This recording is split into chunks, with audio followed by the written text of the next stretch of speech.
పశ్చిమ గోదావరి జిల్లా parcel dead body కేసులో మరొక విస్తుపోయే నిజాలు బయటకు వచ్చాయి. ఎవరైతే రేవతి భర్త శ్రీధర్ వర్మ ఉన్నారో ఆయన సంబంధించి మరొక కీలక అప్డేట్ నేను మీకు అందించబోతున్నాను. శ్రీధర్ వర్మకి ఇప్పటికే 3 పెళ్లిళ్ళని తెలుస్తోంది. 3 వివాహాలు జరిగాయి. అయితే ఆయనకు సంబంధించి ఆచూకీ దొరకబట్టే ప్రయత్నంలో పోలీస్ ఆయన నెంబర్ని ట్రేస్ చేస్తే ఆయన ఎక్కడైతే ఎక్కువ సార్లు స్పెండ్ చేశాడో అక్కడ ఆ చోటుకు వెళ్ళి పరిశీలిస్తే ఆయనకు సంబంధించి వివాహాల యొక్క బండారం బట్టబయలైంది. అయితే అందులో 3వ వివాహానికి సంబంధించి జరిగిన నేపథ్యంలో 3వ మహిళ ఉన్న చోట ఆవిడ కాళ్ళ గ్రామంగా ఉంటుందట. అయితే ఆ కాళ్ళ గ్రామంలో ఉంటున్నటువంటి చోట పోలీసులు ఒక పార్సల్ అక్కడ కూడా సేమ్ ఇదే తరహాలో చెక్క పెట్టెని గుర్తించారు.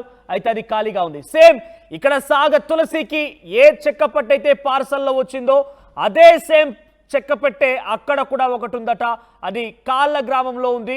3 వివాహాలు జరిగాయి శ్రీధర్ వర్మకి. మనకు కనబడుతున్నటువంటి ఆ స్క్రీన్ పైన అనుమానితుడు శ్రీధర్ వర్మకి 3 వివాహాలు అయ్యాయి. ఒకటి రేవతితో, ఇంకో 2 మహిళలు కూడా ఉన్నారు. అయితే 3వ మహిళ ఉన్న చోట కాళ్ళ గ్రామంలో సేమ్ ఇక్కడ ఎండగండి గ్రామానికి వచ్చినటువంటి చెక్కపెట్ట ఏదైతే ఉందో పార్సల్ ఉందో అదే రకమైనటువంటి పోలికలతో సేమ్ యాసిడ్గా ఇంకో చెక్కపెట్ట ఉంది. అయితే అది ఖాళీగా ఉంది.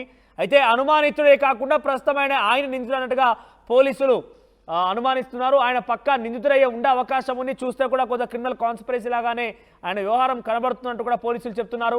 కాళ్ళ గ్రామంలో శ్రీధర్ వర్మ తన 3వ భార్య దగ్గర ఆ చెక్కపెట్టెను ఉంచాడు. ఆ చెక్కపెట్ట ఖాళీగా ఉంది. ప్రస్తుతం ఆయనను ఫోన్ ట్రేస్ చేసి పట్టుకుందామంటే ఆయన ఫోన్ స్విచ్ ఆఫ్ అయింది. గతంలో ఆయన మూమెంట్స్ని పరిశీలించి ఆయన ఎక్కడెక్కడ తిరిగాడు, ఏ రకంగా ఉన్నాడనే విషయం గమనిస్తే ఈ యొక్క వ్యవహారం బయటకు వచ్చింది. ఒకసారి శ్రీధర్ వర్మను అనుమానిస్తున్నటువంటి జిల్లా పోలీస్ ఎస్పీ కొన్ని డీటెయిల్స్ చెప్పారు. ఆయన ఏం చెప్పారో చూద్దాం. నమస్కారం. ఇన్ కంటిన్యూషన్ ఇది ఇన్వెస్టిగేషన్ ఆఫ్ ఈ డెడ్ బాడీలో పార్సల్లో డెడ్ బాడీ వచ్చినాయి ఆ రోజు నుండి గిన్నగాడి గ్రామంలో. సో ఇప్పటి వరకు చాలా క్లూజ్ మన దగ్గర ఉన్నారు. సో సఫిషియంట్ కొరాబరేటివ్ ఎవిడెన్స్ ఇది మేము ప్రైమ్ సస్పెక్ట్కి తర్వాత ఆయనతో పాటు అకంప్లిసెస్కి మన దగ్గర వచ్చింది. బట్ ఇప్పటి వరకు ఆయన అట్ లార్జ్గా ఉంటున్నారు. ఆయన సోఫార్ పర్సనాలిటీ చూస్తే చాలా క్రిమినల్ మెంట్గా ఉంటున్నారు. Many traces and other things he has been able to clear. రకరకాల వయసెస్ ఉన్నాయి, including marriages at 2 or 3 or perhaps more places. ఇప్పటి వరకు 3 మంది దగ్గర నోటీస్లో వచ్చింది. దాంతోపాటు some of them are also involved in this. అందరిపైన మన నిఘా పట్టడం జరిగింది. ఇంటెలిజెన్స్ ఇన్పుట్స్ గురించి సీసీటీవీ కెమెరాస్ ఇక్కడెక్కడ వెళ్తానికి బంధువులకి రిలేటివ్స్కి అందరి చోట్లకి మన వాళ్ళతో వెళ్తే ఎంక్వైరీ చేయడం జరిగింది. దాంతోపాటు అదర్ గవర్నమెంట్ డిపార్ట్మెంట్స్తో సహాయం చేసి మీడియా మిత్రుల గురించి సహాయం చేసేందుకు we're trying to ensure that the culprit is with us as soon as possible. ఒక పని సెకండ్ పని రిగార్డింగ్ డెడ్ బాడీ ఐడెంటిఫికేషన్ ఇప్పటి వరకు కంటిన్యూస్ ఎఫర్ట్స్ అయిన పైన కూడా జరుగుతుంది. మిస్సింగ్ పర్సన్స్ 10 రోజుల నుంచి వెస్ట్ గోదావరి జిల్లాలో near by Krishna, Illur, east Godavari జిల్లాలో చూస్తే రిపోర్టెడ్ కానీ అన్రిపోర్టెడ్ కేసెస్ గురించి ఆలోచించడం జరుగుతుంది. ఇప్పటి వరకు we have been able to zero in some nearby areas. అక్కడ సీసీటీవీస్ కనిపిస్తున్నాయి నియర్ బై రిలేటివ్స్కి వగేరా. All these people we're going to check and try to ensure that identity of the deceased also at the earliest is made sure. నిన్న post మార్టంలో క్లియర్గా ఇది murder కనిపిస్తున్నాయి. Initial రిపోర్ట్కి ఫైనల్ రిపోర్ట్ ఆర్ఎఫ్ఎస్ఎల్ వచ్చిన తర్వాత విల్ ఇన్షూర్. తో sections కూడా మర్డర్ సెక్షన్స్ కింద వచ్చింది. ఇప్పుడు చాలా సీరియస్గా offence, screening of evidence, murder. తర్వాత ఈ భయం కోసం వారి కాన్స్పిరసీ ప్రకారం ఎందుకు అక్కడ బాడీ జరిగింది, దానిపైన మోటివ్ ఏంటి, కాన్స్పిరసీలో ఎవరెవరు ఉంటున్నారు. చాలామంది ఆల్రెడీ యాజ్ ఎస్ టోల్డ్ మన దగ్గర సాక్ష్యం ఉన్నాయి. So we're trying to ensure that we're able to complete the investigation as soon as possible and deliver. ఇది పశ్చిమ గోదావరి జిల్లా ఎస్పీ చెప్తున్న మాటలు. శ్రీధర్కి ఇప్పటికే 3 వివాహాలు అయ్యాయి. ఆ 3 వివాహాలకు సంబంధించి రేవతి మరొక 2 కూడా ఉన్నారు. అయితే వారి ఇంటి దగ్గర కూడా ఈ రకంగానే చెక్కపెట్ట కనిపించడంతో వారు కూడా ఇన్వాల్వ్ అయ్యారేమో ఒక అనుమానం వ్యక్తం చేస్తారు. ఎస్ మనీ డీటెయిల్స్ మనోజ్ జాయిన్ అయ్యారు. ఎస్ మనోజ్, ఏం జరుగుతోంది ఈ వ్యవహారంలో? ఇంకా ఎటువంటి కీలక అప్డేట్స్ ఉన్నాయి ప్రస్తుతానికి? ఇప్పుడు సందర్భంలో శ్రీధర్ వర్మ ఆచూకీ కోసం పోలీసు ఎటువంటి చర్యలు చేపడుతున్నారు?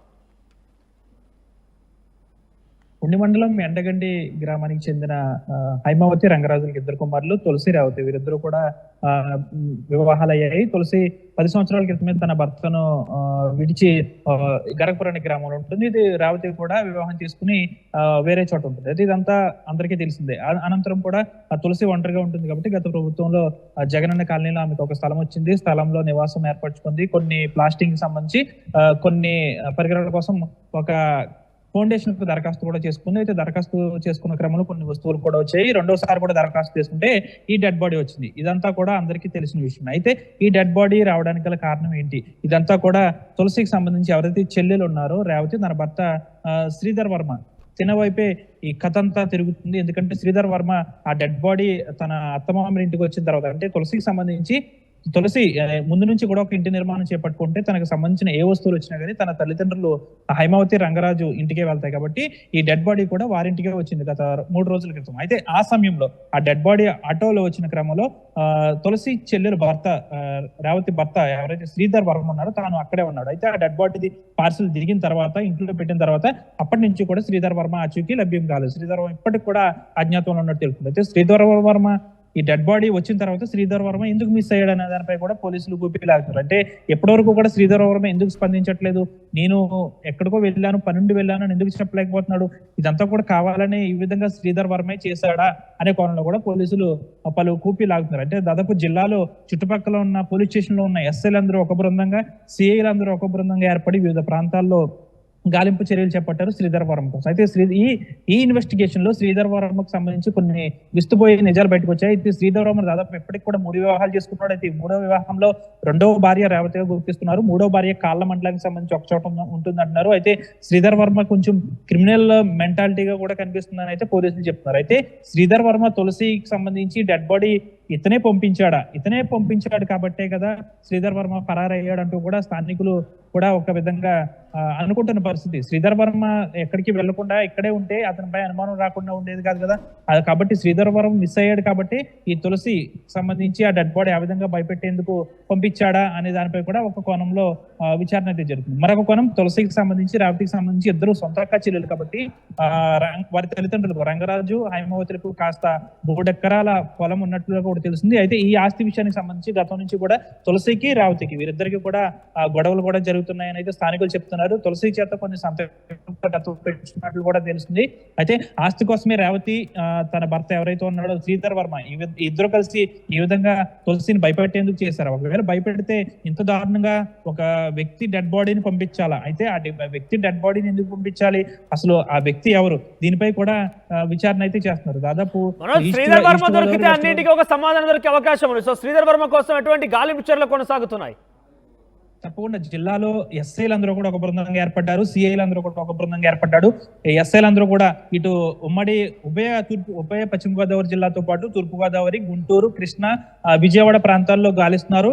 ఇటు సిఐలు అందరూ కూడా మరొక చోట కూడా గాలింపు చర్యలు చేపడుతున్నారు. అయితే శ్రీధర్ వర్మకు సంబంధించి చాలా తెలివిగా వ్యవహరిస్తున్నట్టు తెలుస్తుంది. ఎందుకంటే శ్రీధర్ వర్మ గతంలో వాడుతున్న మొబైల్ ఫోన్ కూడా పక్కన పెట్టేశాడు. అంతేకాకుండా తనకు సంబంధించిన సిమ్లు కూడా పక్కన పెట్టేసి వేరే ఏమన్నా ఫోన్ వాడుతున్నాడా అనే దానిపై కూడా తెలియాల్సి ఉంది. అయితే శ్రీధర్ వర్మ గతంలో మనం చెప్పుకున్నాం, మొగల్తూరు అని చెప్పుకున్నాం, తర్వాత కొన్ని గ్రామాలని చెప్పుకున్నాం. అయితే శ్రీధర్ వర్మది ఇప్పటి వరకు కూడా అసలు అతనిది మొగల్తూరా లేకపోతే కాళ్ళ మండలానికి సంబంధించి పల్లెపాలెంగా కూడా చెప్తున్నారు. అయితే శ్రీధర్ వర్మ విషయంలో మాత్రం ట్విస్టుల మీద ట్విస్టులు వస్తున్నాయి. కాబట్టి శ్రీధర్ వర్మకు సంబంధించి ఇంత పెద్ద ఎత్తున కొన్ని విషయాలు వెలుగు చూస్తున్న నేపథ్యంలో ఎవరైనా పోలీసులు కానివ్వండి, ఇంకెవరైనా బంధువులు రేవంత్ని టచ్ చేసే ప్రయత్నం చేశారా? రేవతికి శ్రీధర్ వర్మ యొక్క మనస్తత్వం కానివ్వండి, ఆయనకు సంబంధించి అనుమానం వ్యక్తం చేసే అవకాశం ఉందా? అంటే ఆయన యొక్క చూసే విషయాల్లో కానివ్వండి, ఆయన గురించి ఇన్ డీటెయిల్గా తెలిసే అవకాశం ఉంటుంది కాబట్టి అవన్నీ టచ్ చేసే ప్రయత్నం చేశారా? ఇప్పటివరకు కూడా తులసిని రేవతి చెల్లి ఎవరైతే ఉన్నారో రేవతి వీరిద్దరి యొక్క తల్లిదండ్రులు హైమావతి రంగరాజుతో పాటు ఇటు శ్రీధర్ వర్మ తల్లిదండ్రులు, ఆయన బంధువులు, ఏదైతే పార్సల్ ఆటోలో వచ్చిందో ఆటో డ్రైవర్ని వీరందరినీ కూడా వేరుగా పోలీసులు గత 3 రోజుల నుంచి కూడా రహస్య ప్రాంతాల్లో విచారిస్తున్నారు. కాబట్టి రేవతి ఏం చెప్తుంది, పోలీసులు ఎటువంటి కోచింగ్స్ వేస్తున్నారనే దానిపై కూడా కాస్త స్పష్టత ఇప్పటివరకు పోలీసులు ఇవ్వలేదు. ఎందుకంటే ఆ ఇష్యూ జరిగిన మరుక్షణం నుంచి కూడా వీరందరినీ కూడా పోలీస్ సరెండర్ లో ఉన్నారు. కాబట్టి రేవతి ఏం చెప్తుంది, పోలీసులు ఏం అడుగుతున్నారు అనే దానిపై కూడా కూడా తెలియాల్సి ఉంది. ఒకవేళ రేవతికి ఏమైనా శ్రీధర్ వర్మ ఫోన్ ఏమైనా చేస్తున్నాడా అనే దానిపై కూడా కాస్త స్పష్టత పోలీసులు ఇవ్వాల్సిన అవసరం ఉంది. ఎందుకంటే రహస్య ప్రాంతాల్లో విచారిస్తున్నారు కాబట్టి రేవతిని కూడా అబ్జర్వేషన్ లో పెట్టారు. పూర్తిగా ఈ రేవతి మరియు శ్రీధర్ వర్మ వీరిద్దరూ ఏమన్నా మాట్లాడుకునే ప్రయత్నం చేస్తే కనుక పోలీసులకి ఇప్పుడిప్పుడే చిక్కే అవకాశం ఉంది. అయితే దీనికి సంబంధించి తాడేపల్లిగూడ సమీపంలోని సాగిపోడు అనే ఒక గ్రామం ఉంది. ఆ గ్రామంలో ఒక మహిళ ఫేస్ కు మాస్క్ పెట్టుకుని ఆ చెక్క పెట్టిన ఆటోలో పెట్టింది అంటూ కూడా ఆటో డ్రైవర్ చెప్పుకొస్తున్న పరిస్థితి. కేవలం నేను డబ్బుల కోసం వెళ్ళాను తప్ప నాకు మరి అది తెలియదని ఆటో డ్రైవర్ చెప్తున్నారు. గత 3 రోజుల నుంచి కూడా ఆటో డ్రైవర్ ను కూడా పోలీసులు విచారిస్తున్న పరిస్థితి. అంతేకాకుండా ఈ ఆటోలో పెట్టిన మహిళ ఎవరు, ఒకవేళ మూడో భార్య పెట్టిందా లేకపోతే ఆ వ్యక్తి ఎవరు, ఆ మహిళ ఎవరు, శ్రీధర్ వర్మతో పాటు ఈ మహిళ ఇద్దరిలో ఎవరు దొరికినా కానీ మొత్తం డీటెయిల్స్ వచ్చే అవకాశం ఉంది. కాబట్టి శ్రీధర్ వర్మ ఎక్కడున్నాడు అనే దానిపై కూడా పూర్తిగా కూడా అసలు పోలీసులకి నిజంగా అసలు కాస్త రెస్ట్ కూడా లేకుండా శ్రమిస్తున్నారని చెప్పాలి ఈ విషయంలో. ఎందుకంటే డీజీపీ కూడా అరగంటకు ఒకసారి ఈ విషయంలో ఎంతవరకు వచ్చింది విచారణ అంటూ కూడా ఎప్పటికప్పుడు ఎస్పీకి ఫోన్లు చేయడం కూడా జరుగుతుంది. ఎందుకంటే రాష్ట్రంలోనే మొదటిసారిగా ఈ విధంగా సంచలనం రేపిన ఇష్యూ కాబట్టి అది కూడా పశ్చిమ గోదావరిలో ఈ విధంగా జరిగింది కాబట్టి డీజీపీ కూడా దీనిపై కాస్త ఆగ్రహం వ్యక్తం చేస్తున్నట్టు సమాచారం. శ్రీధర్ వర్మ లేదా ఆటోలో పెట్టిన మహిళ ఇద్దరితో ఎవరొక్కరు దొరికితే సరిపోతుంది. అంతేకాకుండా దీనికి సంబంధించి పోలీసులు కూడా వివిధ వాట్సాప్ గ్రూపుల్లో గత 3 రోజుల నుంచి కూడా ఒక సందేశాన్ని జారీ చేస్తున్నారు. 35 నుంచి 40 సంవత్సరాల వయసు గల వ్యక్తి మీ ప్రాంతాల్లో ఎక్కడైనా మిస్ అయితే మాకు సమాచారం ఇవ్వండి అంటూ కూడా పోలీసులు సందేశాలను కూడా పంపిస్తున్నారు. అయితే ఇప్పటి వరకు కూడా తమ ప్రాంతంలో ఒక వ్యక్తి మిస్ అయ్యాడంటూ కూడా ఎవరు కూడా కంప్లైంట్ ఇవ్వలేదు. కాబట్టి అసలు ఈ వ్యక్తి ఎవరు, ఇప్పటికే పోలీసులకు సంబంధించి పోస్ట్ మార్టానికి కూడా ఈ బాడీని పంపించారు, రిపోర్ట్స్ కూడా వచ్చాయి. దానికి సంబంధించి ఆ వ్యక్తి హత్య గావించబడ్డాడంటూ కూడా పోలీసులు చెప్తున్నారు. అయితే దీనికి సంబంధించి కొన్ని శాంపిల్స్ ను లాబొరేటరీస్ పంపారు. అవి వస్తే డిఎన్ఏ టెస్ట్ సంబంధించి కొన్ని అవకాశాలు లభించే ఉంది. అసలు ఈ బాడీ ఎవరు, శ్రీధర్ వర్మ చంపాడా అనే దానిపై కొన్ని విషయాలు తెలియాలంటే మాత్రం కొన్ని రోజులు ఆగాల్సిన పరిస్థితి నెలకొంది. ఎందుకంటే శ్రీధర్ వర్మ ఎక్కడ ఉన్నాడో తెలియట్లేదు కాబట్టి, ఈ ఆటోలో పెట్టిన మహిళ ఎవరో తెలియదు కాబట్టి వీరిద్దరిలో ఎవరొక్కరు ట్రేస్ అయితే మాత్రం కథ మొత్తం సుఖాంతం అయ్యే అవకాశం ఉంది. దాదాపు 2 రోజుల్లో దీనికి విరామం పడే అవకాశం ఉంది. Manoj, thank you for the update. So మొత్తం మీద శ్రీధర్ వర్మ గనక ఆయన ఆచూకీ లభిస్తే పోలీస్ ఇన్వెస్టిగేషన్ చేసిన తర్వాత చాలా విషయాలకి కొంత ఫుల్ స్టాప్ పడే అవకాశం. ఎందుకంటే ఆయన అనుమానితుడిగా ఉన్నాడు. ఇంకా ఇన్ఫాక్ట్ శ్రీధర్ వర్మ అనడానికి మరింత బలం చేకూర్చే అంశం ఏంటంటే ఆయనకి 3 వివాహాలు కూడా అయ్యాయి. 3వ మహిళతో ఆయన కాళ్ళ గ్రామంలో ఉండేవాడు. ఆ కాళ్ళ గ్రామానికి వెళ్ళి పరిశీలిస్తే అక్కడ కూడా ఇదే తరహాలో ఒక చెక్క పెట్టె లభించింది. అక్కడ అది ఖాళీగా ఉంది. ఇక్కడ మాత్రం ఒక డెడ్ బాడీతో సాగ తులసి పేరిట ఎండగండి గ్రామానికి వచ్చింది. అయితే శ్రీధర్ వర్మ కోసం పలు విభాగాలుగా పోలీసులు టీమ్స్గా విభజన జరిగి వారంతా కూడా వెతుకుతున్నారు. వారు శ్రీధర్ వర్మ కోసం గాలింపు చర్యలు చేపడుతున్నారు. ఇప్పటివరకు అయితే వేరువేరుగా శ్రీధర్ వర్మ కుటుంబాన్ని, రంగరాజు కుటుంబాన్ని, at the same time Revathi, అదేవిధంగా సాగ తులసిని కూడా ఎంక్వైరీ చేస్తున్నారు రహస్య ప్రాంతాల్లో. వారిని ఏ రకంగా ఎంక్వైరీ చేస్తున్నారనే విషయం మాత్రం బయటికి తెలియడం లేదు, కానీ ఎంక్వైరీ మాత్రం చేస్తున్నామంటున్నారు. శ్రీధర్ వర్మ దొరికితే అన్నింటికి ఒక కొలికి వచ్చే అవకాశం ఉంది. పార్సల్లో డెడ్ బాడీ అనే అంశానికి ఒక ఫుల్ స్టాప్ పెట్టే అవకాశం అయితే ఉంది. రోజు రోజుకి ఇది ఒక సినిమా తరహాలోనే మారిపోతోంది. ట్విస్ట్ మీద ట్విస్ట్లు, సస్పెన్స్ మీద సస్పెన్స్, థ్రిల్లర్ సినిమాని తలపిస్తోంది. సో ఇప్పటివరకు మీరు పూర్తి ఘటన వినే ఉంటారు. ఈ ఘటన పైన మీకేమనిపిస్తోంది, అసలు ఏం జరిగి ఉంటుంది? లేదంటే ఈ యొక్క స్టైల్లో పక్కగా సినిమాలో ఇన్ఫ్లుయెన్స్ చేస్తున్న ఈ స్థాయిలో ఈ రకమైనటువంటి దారుణాలకు పాల్పడడానికి గల కారణాలు ఏంటి? ఇంతలా ఎందుకు మనుషులు మారిపోతున్నారు? మీ అభిప్రాయాన్ని కామెంట్ రూపంలో తెలియజేసే ప్రయత్నం చేయండి.